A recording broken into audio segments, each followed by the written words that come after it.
Tackled by police and arrested as he tried to pick up guns in a hotel car park. Walid Sadawi was collecting weapons to target Manchester's Jewish community in what police said could have been the deadliest terror attack this country had ever seen. Drawn Toner planned the attack alongside Ammar Hussain, a former soldier. Consumed by Islamic extremism, prosecutors said the pair worked on a plot to kill as many Jewish people as they could. You've just witnessed the chilling reality of what police called the deadliest terror plot in UK history.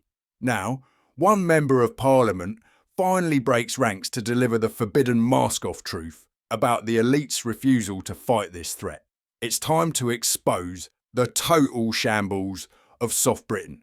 If you want to see more videos like this, hit the like and subscribe button and don't forget to ring the notification bell so you don't miss a thing.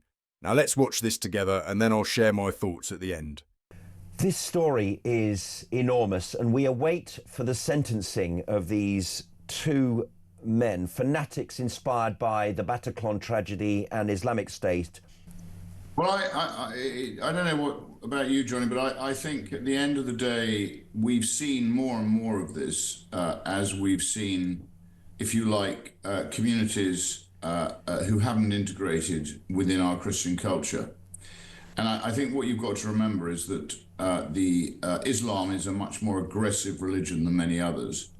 And, you know, literally, if you look at what happened to Salman Rushdie and you look at what happens to people who actually speak out about what they truly believe, if it offends the Islamic culture, then ultimately they take quite aggressive steps towards people. And that's not what we're all taught to do as part of our Christian ethic. So it's a bit like mixing oil with water, and I think you only have to look at the history of Lebanon, that was a Christian country, and the warnings are all there, really, and we need to, I think, sit up and take notice before it's too late. But unfortunately, as you know, we've got our rape gang inquiry ongoing, and it becomes increasingly clear that the Labour government in the past have been able to rely on the Islamic vote, which I think to some extent has helped their cause. But what Labour have got to understand is that vote will migrate to Muslim candidates in the end. It will migrate away from Labour. And as we're already seeing, there are many Islamic independent MPs now in Parliament. I get on very well with most of them. They're very clever and they're very decent people. But at the end of the day, one has to remember that they look at life very differently to the more libertarian culture that we've got used to in this country, and indeed many people have died to protect. So I think we're playing with fire, and we've got to be very careful. As you say, we've dodged a bullet on this occasion, but we've seen these little sort of plumes of lava bubbling up increasingly across the world, and I don't think they're going to stop anytime soon. We saw a pretty vile attack on Bondi Beach, which ultimately has its genesis in this sort of Islamic hatred of in that case the Jews. So I think we've got to wake up, and I don't think Britain, it's become very soft, Johnny, and if we don't fight for what we believe in and what we have spent many generations building up, then we're going to lose it, I'm afraid. I think there are two interesting questions, I think, which you raised. One is, I've often wondered why it is we don't hear more from the Me Too movement on the way in which Islam approaches women, which is, in my view, incompatible with a lot of the Me Too movement and what they've been espousing for some time.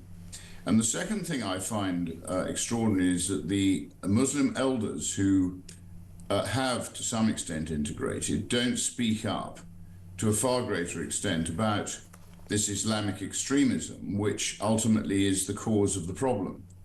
But I somehow think they're Islamic first, and in the end they're also worried about upsetting extreme Islam, and therefore they don't speak out. And really, if they had a conscience and if they were being responsible, they would speak out and they would encourage their communities to stop harboring these people, to stop fostering this hatred and this violence, and hopefully to propagate some form of peaceful coexistence, which is ultimately something which we're all taught in multicultural Britain is the nirvana of the modern multicultural society. So I think there's a lot of questions that don't add up here. Yes. And we should be asking them, frankly. Indeed. Bob Villan's been let off by Avon and Somerset police. What a crazy last 2 hours we've had.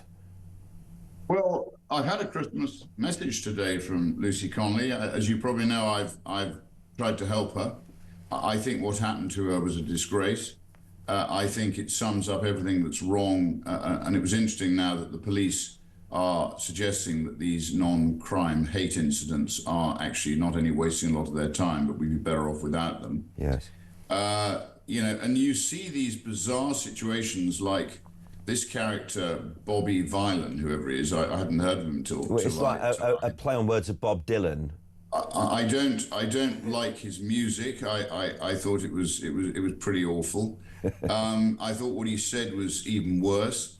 And it's quite extraordinary that, you know, the police will enact two-tier justice in that they will let people like him off. I mean, I see clips of Muslim hate preachers saying some vile things. They never seem to get prosecuted. There does seem to be one rule for what I call the indigenous English Christians who quite rightly are concerned about their country, and these other people who spew vileness on a regular basis. So I don't understand it. As you know, I was on the receiving end of it from Reform, who tried to politically assassinate me. And I was basically 2 false statements, witness statements were made about me, which the police have yet to share with me. I mean, in Britain, you're supposed to know what you're accused of, but I didn't actually see those statements.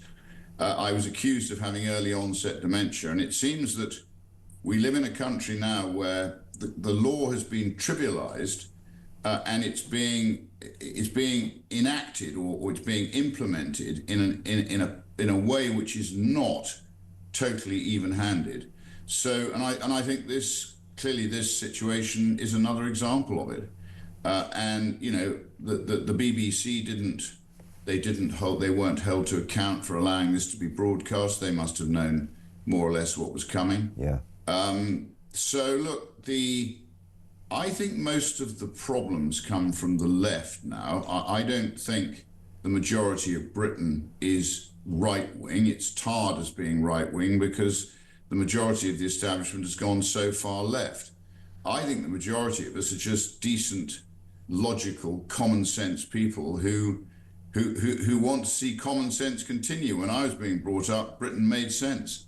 And right now, it doesn't make a lot of sense anywhere. Yes. So somehow we've got to, as I say, wake up and you know, get rid of the people who are creating the problems and start to restore some sort of order. That's why I've set up a movement called Restore Britain, because we do need some form of... The terror plot was real, the threat was existential, and the political response as provided by Rupert Lowe is one of the only honest diagnoses we've heard. The segments you just saw perfectly lay out the 3 stages of Britain's terminal decline. The fear, the deadliest attack ever, the failure, the reliance on the Islamic vote and the silence of the establishment, and the hypocrisy, the 2-tier justice system. Why did they do this? Who benefits? The failure to call Islamic extremism what it is, an existential ideological threat, is a political decision made by elites who prioritise power over people. Labour relies on the Islamic vote. They have appeased, ignored grooming gangs and turned a blind eye to segregation and 2-tier justice. They are terrified of being called Islamophobic, so they put their political self-interest ahead of national security. This is the total humiliation of modern British politics.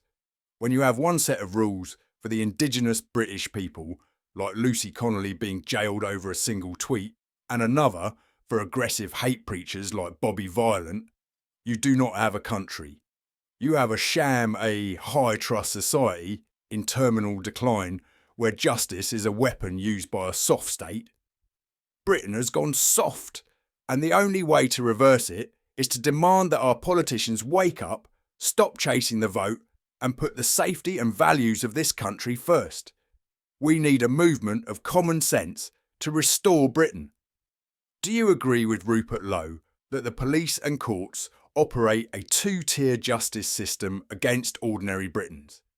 Let me know your thoughts on this total failure of leadership in the comments below.